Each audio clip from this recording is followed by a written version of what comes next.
एक मर्तबा शाम के इलाके से एक शख्स मदीना आया और सीधा मस्जिद नबवी में पहुंचा।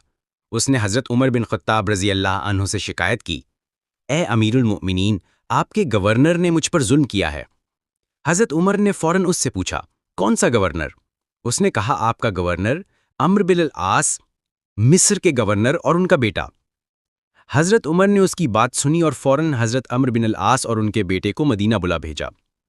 जब वो मदीना पहुंचे तो हज़रत उमर ने मस्जिद में मजमे आम के सामने उनसे पूछ-गुछ की। मामला कुछ यूं था, अम्र बिन अल आस के बेटे ने किसी मुकाबले या खेल के दौरान इस आम शहरी के बेटे को मारा था और कहा था, मैं सरदार का बेटा हूं। हज़रत अमर ने जब ये सुना तो उन्होंने इस आम शहरी के बेटे को बुलाया और फरमाया, मारो गवर्नर के बेटे को जैसे इसने तुम्हें मारा था। इसने बदला लिया। फिर हज़रत उमर ने फरमाया, अम्र, तुमने लोगों को कब से गुलाम बना लिया, हालांकि उनकी माओं ने उन्हें आज़ाद जना था। ये अल्फाज आज भी अदल, मसावात और हुक्मरानों की जवाबदेही की आला मिसाल समझे जाते हैं।